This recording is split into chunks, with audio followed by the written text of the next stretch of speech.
नमस्कार, मैं सिरांधा आप सभी दर्शकों का अन्नदाता कार्यक्रम में स्वागत करती हूं। किसान हमारे देश के अन्नदाता हैं और वे ही हमारे देश के भाग्य विधाता हैं। ऐसे ही भारतीय किसानों को खेती बाड़ी से जुड़ी हुई बहुत सी नई लाभकारी जानकारियां देने के लिए हर रोज सुबह हम आपके साथ आते हैं। तो चलिए कार्यक्रम शुरू करने से पहले देखते हैं क्या है आज के अन्नदाता में। बैंगन की फसल में जरूरी कार्यों को करें अच्छी उपज पाएं।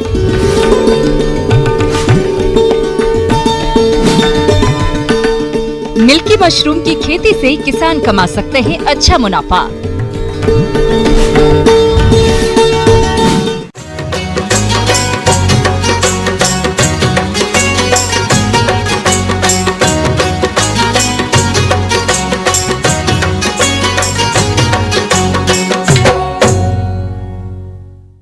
बारिश के मौसम में सब्जियों की चर्चा हो तो बैंगन की भी जरूरी है।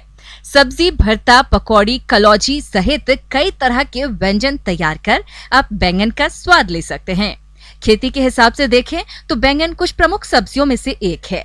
अपने राज्य में बैंगन की खेती बड़े पैमाने पर की जाती है और इस फसल से अच्छी पैदावार मिले इसके लिए बैंगन की फसल में कौन कौन से कार्यों को करें, आइए जानते हैं।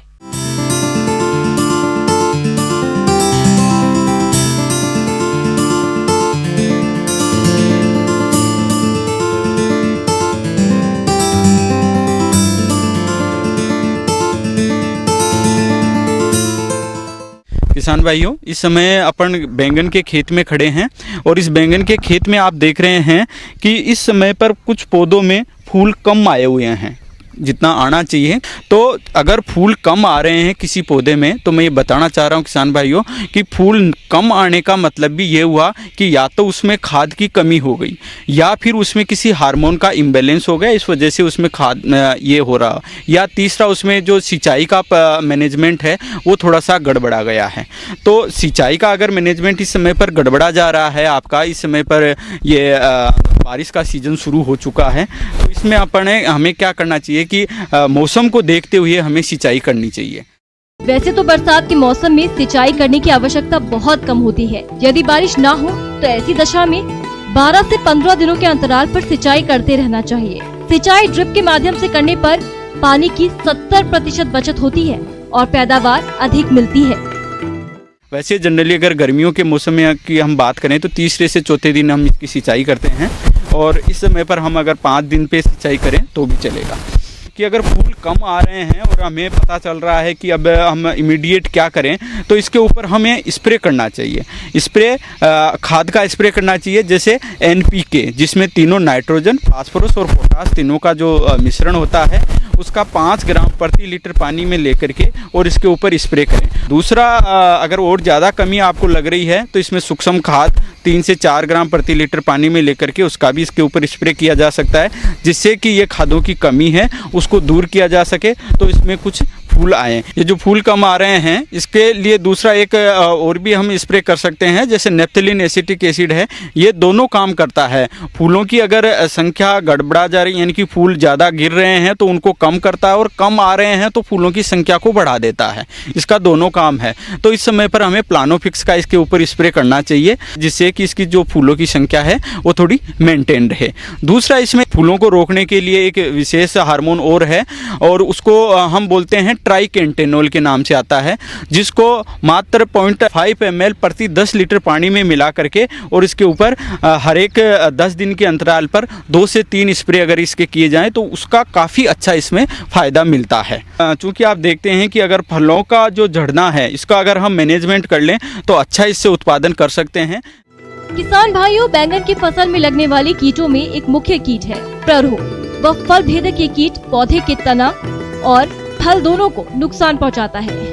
ये कीट फल में छेद करके फल को अंदर ही अंदर खाता रहता है, जिससे किसान को काफी नुकसान उठाना पड़ता है। प्ररोह व फल भेदक कीट का नियंत्रण सबसे पहले इस कीट से प्रभावित शाखा एवं फलों को तोड़कर नष्ट कर देना चाहिए। फल बनने पर कार्बोरिल 50 WP 4 ग्राम या एसिफेट 75 SP 0.5 ग्राम दवा प्रति लीटर पानी में घोलकर छिड़काव करें। आवश्यकता पड़ने पर 10 से 15 दिन बाद छिड़काव दोहराएं। ध्यान रहे, दवा के छिड़कने के 7 से 10 दिन बाद फलों को तोड़ना चाहिए। तीसरा बैंगन में एक समस्या आती है कि इसके जो फल हैं वो बहुत सख्त हो जाते हैं कई बार। तो इसको सख्तपन को हम कम करने के लिए क्या करें कि अगर आप बहुत ज़्यादा कम है, नहीं डाला है पहले, तो उसको हम ड्रिप के द्वारा दें, सूक्ष्म खाद ड्रिप के द्वारा दें। और अगर फिर भी बाद में अगर और भी कमी हो रही है तो इसके ऊपर स्प्रे किया जा सकता है, जिससे कि इसको हम मेंटेन कर सकें। क्योंकि आजकल मैं देख रहा हूँ कि किसान भाई हैं जो खाद को हैं वो ड्रिप के द्वारा दे रहे हैं, जबकि ड्रिप से देने से एक नुकसान ये है कि उससे हमारी ज़मीन खारी हो जा रही है, ज़मीन का जो पीएच मान है वो बढ़ता जा रहा है। जबकि अगर पौधे के ऊपर हम स्प्रे करते हैं खादों का, तो उससे क्या होगा कि पौधे की जो स्वास्थ्य है वो भी बनेगा और हमारी ज़मीन के ऊपर जो नेगेटिव इम्पैक्ट आता है, पीएच बढ़ जाता है, खारी ज़मीन हो जाती है, वो भी नहीं होएगी। तो दोनों फ़ायदे हैं और हमारी जो लागत है वो भी कम आएगी, क्योंकि हम इरिगेशन के साथ में देते हैं तो खाद काफ़ी मात्रा में लगता है, और अगर हम वही खाद का स्प्रे करेंगे तो कम मात्रा में खाद लगेगा, जिससे कि हमारी जेब का जो खर्चा है वो बढ़ेगा और उत्पादन भी हमारा उतना ही रहेगा।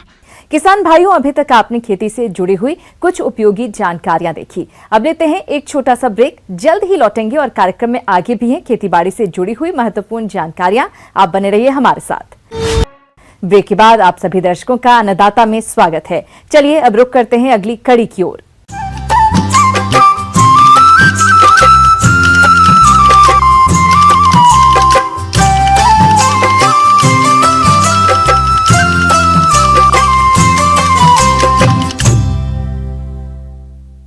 पिछले कुछ वर्षों में बाजार में मशरूम की मांग तेजी से बढ़ी है। जिस हिसाब से बाजार में इसकी मांग है, उस हिसाब से अभी इसका उत्पादन नहीं हो रहा है। ऐसे में किसान मशरूम की खेती कर अच्छा मुनाफा कमा सकते हैं। किसान भाइयों, अभी दुधिया मशरूम की खेती के लिए तापमान बड़ा ही उपयुक्त है। अक्टूबर तक आप इसे आसानी से उगा सकते हैं। ऐसे में यदि आप दुधिया मशरूम का उत्पादन करना चाहते हैं तो किन किन बातों पर खास ध्यान दें, आइए जानते हैं।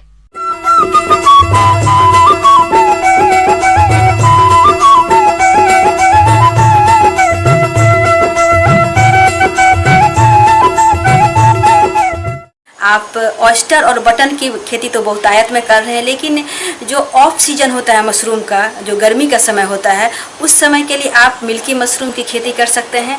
इसका रिजल्ट काफ़ी अच्छा है। एवं आपको बता दें कि विश्व मशरूम परिवार जो है उसमें मिल्की मशरूम को भारत के द्वारा ही इंट्रोड्यूस किया गया है और यह काफ़ी सफल है। तो बटन मशरूम के सब्स्टिट्यूट के रूप में आप मिल्की मशरूम की खेती कर सकते हैं। बटन मशरूम के तरह ही मिल्की मशरूम देखने में आकर्षक उजला होता है और इसका स्वाद भी मांसल होता है। लेकिन इसमें खासियत यह है कि इसकी खेती आप अप्रैल से लेकर सितंबर अक्टूबर तक कर सकते हैं, जबकि बटन मशरूम का आप एक ही फसल ले सकते हैं। अक्टूबर में सितंबर से लेके आप मिड फरवरी तक जो आपका इसका कंपोस्ट बनाएंगे और लगभग आपका दिसंबर से क्रॉप आना शुरू होता है। तो यह इसका क्रॉपिंग पीरियड काफ़ी कम होता है। लेकिन आप यदि मिल्की की खेती करते हैं तो यह आपका मई से लेके सितंबर अक्टूबर तक आप इसके फसल को प्राप्त कर सकते हैं। और इसकी खेती के लिए जो टेम्परेचर चाहिए वो आपका 28 डिग्री से 38 डिग्री तक का जो टेम्परेचर होता है उसमें इसकी खेती आप आराम से कर सकते हैं। और नमी 80 से 85-90% तक नमी उस कमरे में रहना चाहिए, तो आपकी इसकी खेती सुगमता से होगी। तो आप आइए आज हम जानें कि कैसे हम मिल्की मशरूम की खेती कर सकते हैं। तो आप बिल्कुल जैसे आप ऑयस्टर मशरूम की खेती करते थे उसी तरह से आपका मिल्की मशरूम की खेती बहुत ही आसान है। थोड़ा सा उसमें हम तकनीकी उसमें केसिंग करते हैं जो कि मिल्की ऑयस्टर मशरूम से थोड़ा अलग है। कंपोस्ट खाद बनाने के लिए जरूरी सामग्री इस प्रकार से है: गेहूं का भूसा 300 kilogram, calcium ammonium nitrate can खाद 9 kilogram, urea 4 kilogram, muriate of potash खाद 3 किलोग्राम, सुपर फास्फेट खाद 3 किलोग्राम, चोकर गेहूं का 15 किलोग्राम, जिप्सम 20 किलोग्राम। इसके लिए सबसे पहले हम लोग जो भी कृषि अवशेष लेते हैं वह पानी खाया नहीं होना चाहिए, ताज़ा होना चाहिए। 2 से 3 सेंटीमीटर की उसकी लंबाई की वो कुट्टी या जो भूसा हो वो होना चाहिए। इसको सबसे पहले हम लोग अन्य मशरूम की जैसे ऑयस्टर मशरूम के लिए करते हैं कि पहले स्टरलाइज करते हैं, उसी तरह से आप इसके में भी पहले स्टरलाइज करेंगे। जो भी आप कृषि अवशेष लेंगे उसको स्टरलाइज करेंगे। स्टरलाइज करने के लिए आप गर्म पानी विधि से उपचार कर सकते हैं। इसमें क्या करते हैं कि भीगे हुए भूसे को खौलते पानी में 80 से 90 डिग्री सेंटीग्रेड में कम से कम 1 से 1.5 घंटे तक रखते हैं। घरेलू स्तर पे आप इसको रासायनिक उपचार भी कर सकते हैं। रासायनिक उपचार में आप बेविस्टिन और या कार्बेंडाजिम और फॉर्मलिन का उपयोग कर सकते हैं। 100 लीटर पानी में आप 125 ml फॉर्मलिन डालेंगे और 10 ग्राम बेविस्टिन डालेंगे और इस घोल में आप लगभग 15 kg जो कृषि अवशेष है, 15 kg कृषि अवशेष को 15 से 16 घंटे तक भिगो दें। भिगोने के बाद फिर हम उसको छाया में फैला करके उसकी नमी की जांच करते हैं, जैसा कि आप ऑयस्टर मशरूम में भी करते थे। और आप जब आपकी नमी सही हो, नमी की जांच इस प्रकार करेंगे कि हमारे मुट्ठी में लेकर जब कृषि अवशेष को हम दबाएंगे तो उससे पानी नहीं चुए, लेकिन हथेली में आपको लगे कि पानी का एहसास हो, उसमें पानी हल्का दिखे, तब समझिए आपका इसमें नमी सही है। फिर इसमें हम लोग बिजाई करते हैं। इसमें बिजाई करने के लिए प्रति 1 kg सूखे भूसा में 120 ग्राम हम बीज लेते हैं और बिजाई करने के लिए आधा बीज को हम पूरे जो कृषि अवशेष भूसा पुआल कुट्टी जो भी आप लिए हैं उसमें आधा बीज को, जैसे 120 ग्राम है तो 60 ग्राम बीज को पूरे भूसे में मिला देंगे और 60 ग्राम बीज को परतदार विधि, जैसे कि आप ऑयस्टर मशरूम की खेती में परतदार विधि लगाते थे कि साइड से बीज देते थे, फिर भूसे का लेयर देते थे, फिर बीज देते थे, उसी तरह से परतदार विधि से आप इसकी बिजाई करेंगे। किसान भाइयों, बिजाई करने के बाद पॉलीथीन के बैग को रबड़ बैंड या सुतली से अच्छी तरह से बांध देते हैं और उसके बाद पॉलीथीन के बैग में 10 से 12 छेद कर देते हैं, जिससे कि उसमें हवा का आवागमन आसानी से बना रहे। बिजाई करने के बाद हम इसे कमरे में रख देते हैं और इसको आप कमरे में आप आराम मचान बना के रख सकते हैं या फिर हैंगिंग कर सकते हैं, रस्सी के सहायता से सिक्का बना के उसमें टांग के रख सकते हैं। इसके बाद आप लगभग 15 से 20 दिन में आपका उसमें देखिएगा कि माइसेलियम रन कर गया है। और एक चीज़ ध्यान देंगे कि इसमें जब हम बिजाई करते हैं तो ऑयस्टर मशरूम जैसे हम बैग को बंद करते थे, इसमें 2 तरीके से कर सकते हैं। या तो आप बैग को बंद कर दें या फिर उसमें एक ये अखबार है, अखबार को उसके साइज का काट करके उस पर डाल दें और उस पर हल्का हल्का नमी भी दे सकते हैं, या फिर उसको ऊपर से मुंह बंद कर सकते हैं। यदि मुंह हम बंद करते हैं तो उसको क्या करते हैं कि बीच से, जैसे बैग जो है बैग को बीच से काट करके फिर उसको हम 2 बैग बना सकते हैं। या फिर जिसमें कि आप ऊपर नहीं बंद किया, अखबार दिए हैं, तो उसमें आप अखबार हटा देंगे 15 से 20 दिन के बीच और उसमें हल्का हल्का फुहारा से नमी देते हैं। इसके बाद अगला 20 दिन में हमारा लगभग फसल निकलना शुरू हो जाता है और उसके बाद फिर हम लोग पहली फसल को तोड़ते हैं। फिर 10 से 15 दिन में फिर हमारा दूसरा फसल निकलता है, फिर तीसरा फसल निकलता है। इस तरह मिल्की मशरूम की खेती हम आराम से अप्रैल महीने से लेके सितंबर अक्टूबर तक खेती कर सकते हैं। आगे और भी है कि ब्रेक के बाद एक बार फिर से आप सभी दर्शकों का अन्नदाता कार्यक्रम में स्वागत है। बढ़ते हैं अगली प्रस्तुति की ओर।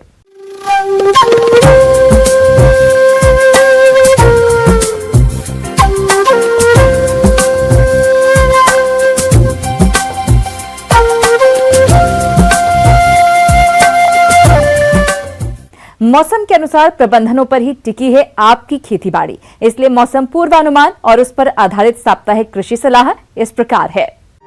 इंदिरा गांधी कृषि विश्वविद्यालय रायपुर के मौसम विभाग से प्राप्त मौसम पूर्वानुमान रिपोर्ट के आधार पर रायगढ़, बलरामपुर, बिलासपुर और इनके आसपास के जिलों के किसानों को सलाह दी जाती है कि इन क्षेत्रों में आगामी 4 दिनों तक हल्के से मध्यम बादल छाए रहेंगे, हल्की वर्षा की भी संभावना है।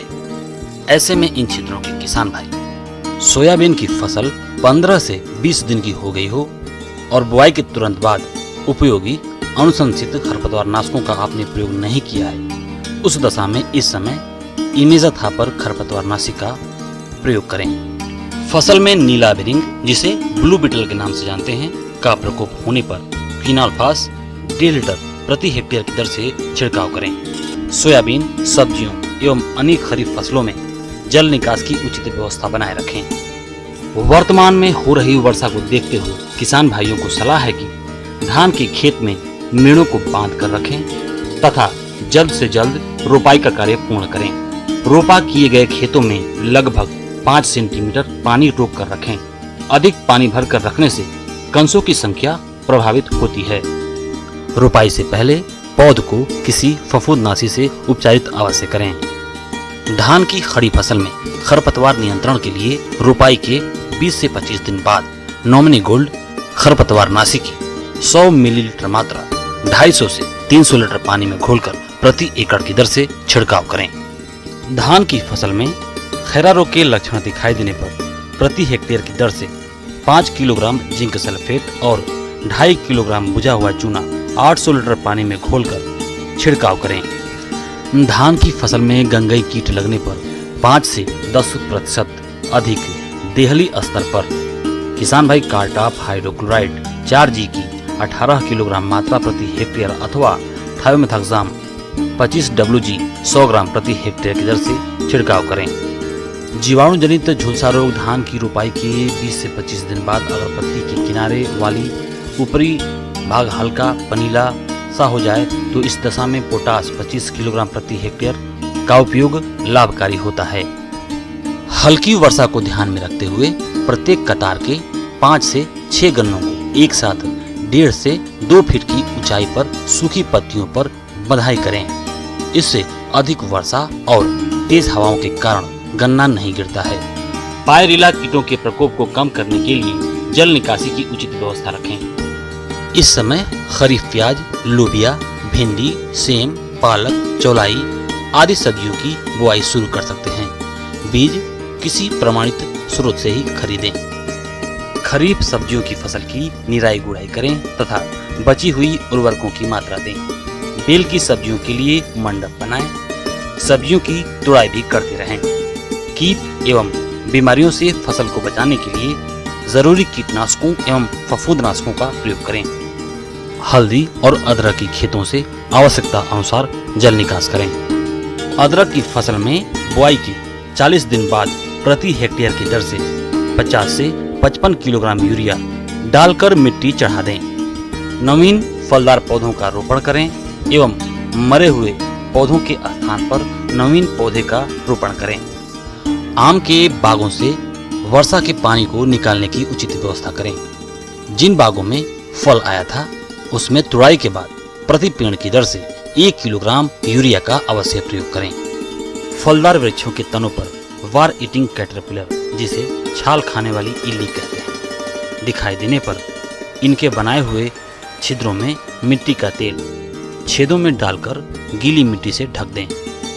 पशुशाला एवं मुर्गीशाला में किलनी एवं चिमड़ी के नियंत्रण हेतु मेलाथियान की 3 मिलीलीटर मात्रा प्रति लीटर पानी की दर से घोल बनाकर छिड़काव करें। बारिश के मौसम में अत्यधिक हरा चारा खाने से पशुओं में अफारा की समस्या आती है, अतः चराने ले जाने से पहले पशुओं को सूखा चारा अवश्य खिलाएं।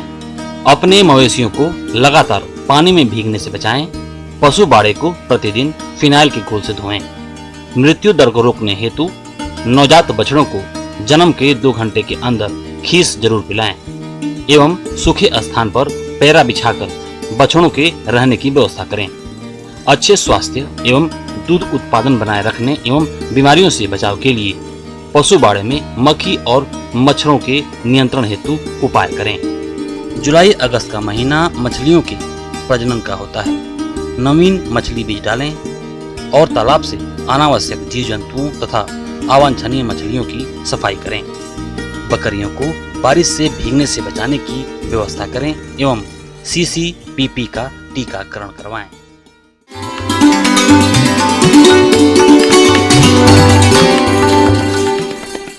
अन्नदाता हेल्पलाइन निःशुल्क फोन संपर्क सेवा के माध्यम से आपके द्वारा पूछे गए प्रश्नों में से 1 या 2 महत्वपूर्ण प्रश्न को हम अपने कार्यक्रम में शामिल करते हैं। इसके तहत आज का चयनित प्रश्न और उसका जवाब इस प्रकार है। निःशुल्क अन्नदाता हेल्पलाइन में आज हमने जिस प्रश्न को शामिल किया है उसे पूछा है मतवारी जिला दुर्ग के रविनाथ ने। आपने धान की फसल में शीत झुलसा रोग की रोकथाम के बारे में जानकारी चाहिए है, तो इसके लिए देखिए कार्यक्रम का यह अंश।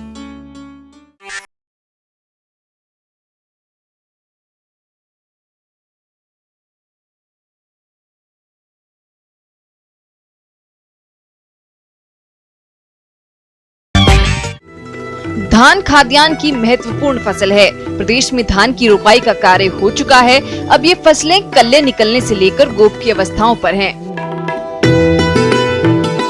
किसान भाइयों, आप फसल में खरपतवार प्रबंधन, पोषक तत्व प्रबंधन और जरूरत के हिसाब से सिंचाई करते हैं, लेकिन फसल में कीट रोगों के प्रबंधन पर भी ध्यान देने की जरूरत होती है। इस समय कुछ क्षेत्रों में आवरण झुलसा का प्रकोप फसल पर देखा जा रहा है, जिसे शीत झुलसा के नाम से भी जानते हैं। इसका निदान उचित समय पर करना जरूरी है, नहीं तो फसल को काफी नुकसान हो सकता है। आइए इस रोग के लक्षणों को पहले समझ लें।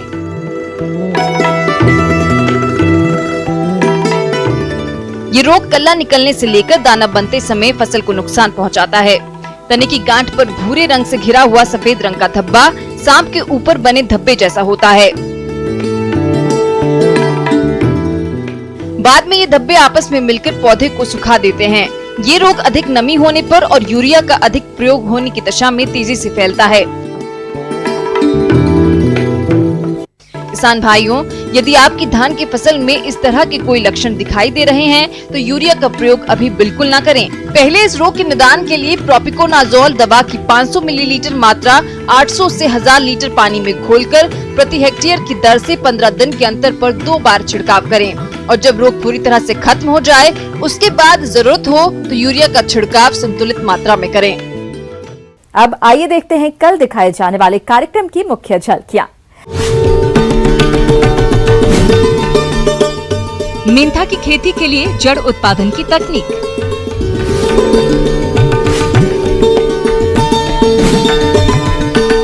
आम के नए बाग की स्थापना के लिए जरूरी तकनीकी बातें।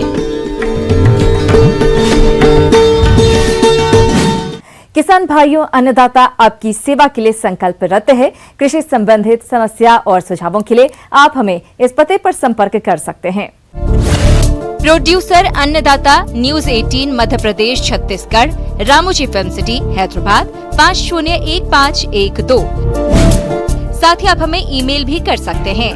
हमारा ईमेल है p18annadatamp@nw18.com। इसके अतिरिक्त आप हमें निःशुल्क हेल्पलाइन नंबर 180041921555 पर सोमवार से शनिवार सुबह 10 बजे से शाम 4 बजे के बीच संपर्क कर सकते हैं। किसान भाइयों, अब समय हो रहा है आपसे विदा लेने का, तो हमारी पूरी अन्नदाता टीम को दीजिए इजाजत। कल फिर आपसे मुलाकात होगी कृषि संबंधित कुछ और महत्वपूर्ण जानकारियों के साथ। नमस्कार।